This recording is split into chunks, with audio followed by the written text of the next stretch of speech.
ব্যক্তি চেয়ারে বসে গেছেন। আয়োজকরা চট্টগ্রাম বিশ্ববিদ্যালয়ের সম্মানিত শিক্ষকবৃন্দ আমাকে ফোন করে বললেন, বলতে আমারও লজ্জা হয়, আমার সভাপতি উনি কেন চেয়ারে বসতে আবার উঠে যেতে হলো, দুঃখ লাগে।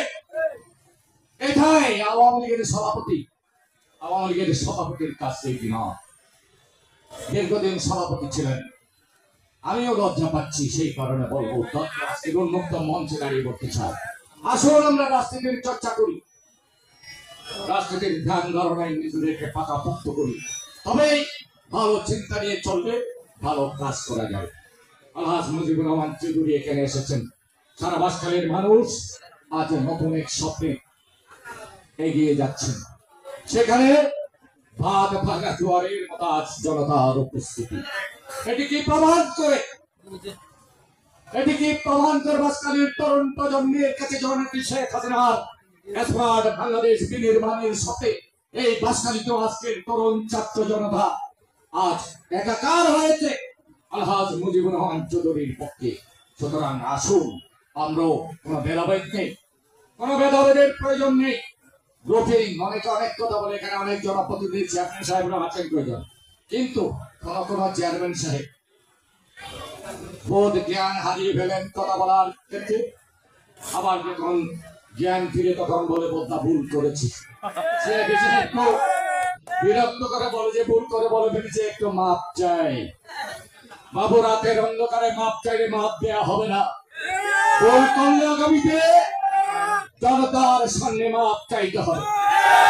বাঁশখালীর জনগণ, আওয়ামী লীগের নেতা কর্মীরা সিদ্ধান্ত দেবে বাঁশখালী আওয়ামী লীগ কিভাবে চলবে আর বাঁশখালীর প্রশাসন কিভাবে চলবে।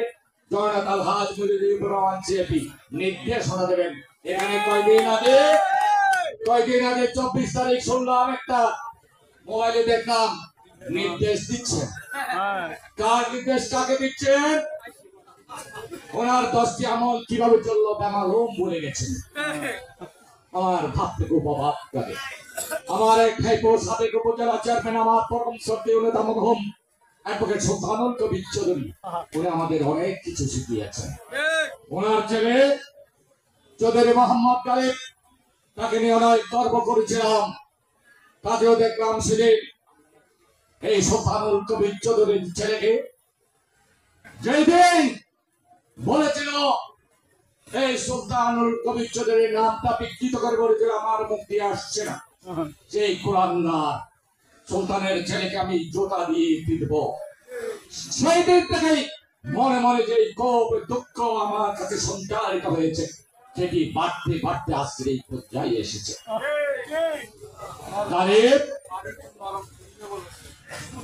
অনেক কিছু বলেছেন, এগুলো বলতে গেলে সময় লাগবে, কথা হবে। আওয়ামী লীগের নেতা কর্মী যারা সাবধান, এই কুচক্রী মহলের কাপড় থেকে আমাদের বেরিয়ে আসতে হবে। আর চাই না ভেদাভেদ, আর চাই না চক্রান্ত ষড়যন্ত্র। আসুন আমরা একাকার হই। অনেক বক্তব্য হয়েছে, অনেক কষ্ট করে এখানে এসেছেন। আজকে বাঁশখালীর পুকুরিয়া থেকে সোনোয়া পর্যন্ত, ওই ফিউচার থেকে ওই প্রেমাশিয়ার ওই কন্যার পর্যন্ত সবকারে আজ আওয়ামী লীগের নেতা কর্মীরা আনন্দে প্রেরিত হয়ে এখানে ছুটে এসেছেন। এখানে বিভিন্ন ইউনিয়ন আওয়ামী লীগের সাথে নাম করতে সময় লাগবে, উপজেলা আওয়ামী বিভিন্ন ইউনিয়ন আওয়ামী লীগের সভাপতি সাধারণ সম্পাদক এবং বীর মুক্তিযোদ্ধা রাজ্জাক ভাই সহ অনেকে এসেছিলেন। এখানে বীর মুক্তিযোদ্ধারা পৌরসভার বর্তমান আহ্বায়ক বীর মুক্তিযোদ্ধা সাইদুল হক যদিও এসেছিলেন। এখানে ডাক্তার ফারুক আহমেদ সাহেব বিশিষ্ট আওয়ামী লীগ নেতা, আমার সবচেয়ে বড় ভাই ডাক্তার ফারুক আহমেদ সাহেব ছুটে এসেছেন। আমাদের ডাকে সাড়া দিয়ে বসে থাকতে পারেননি, তার অন্তরে হৃদয়ে আওয়ামী লীগের চেতনা আছে বলেই উনি ছুটে এসেছেন। এখানে যারা এসেছেন সেই বিষয়ে ব্যক্তিগত ভাবে কাউকে বলেছেন কিনা জানি না, সবাই আজকে এই মেসেজটুকু পেয়ে যে মুজিব সাহেব এখানে আসবেন আজকে প্রধান অতিথি হিসাবে, এটি শুনে আপনারা এখানে ছুটে এসেছেন। আপনাদের এই হৃদয় আন্তরিকতা বারবার সেলিউট জানাই। যে কোনো সংক্রান্ত ষড়যন্ত্র মোকাবেলার জন্য আপনারাই যথেষ্ট। আপনারা যারা এসেছেন, আপনারা থাকলে হবে। এই সমস্ত ওই জীর্ণ ব্যক্তিরা, ওই চক্রান্তকারীরা এখানে পার পাওয়ার কোন সুযোগ নেই। অনেক দিন হয়েছে, অনেক খেলা খেলেছেন। আজকে আওয়ামী লীগকে নিয়ে আর ষড়যন্ত্র চক্রান্ত করবেন না। যদি করেন সুমন ভাই বলে দিয়েছেন ফাইসালা হবে মুখোমুখিতে, রাতের অন্ধকারে নয়, দিন দুপুরে সেটার ফাইসালা হবে।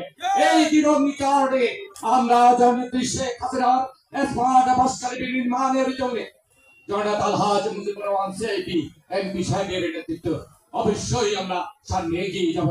যে কোনো দুর্নীতি, যে কোনো অনিয়ম, যে কোনো স্বজন প্রীতির বিরুদ্ধে আমাদের সংগ্রাম চলবেই চলবে। সবাইকে ধন্যবাদ। জয় বাংলা, জয় বাংলা।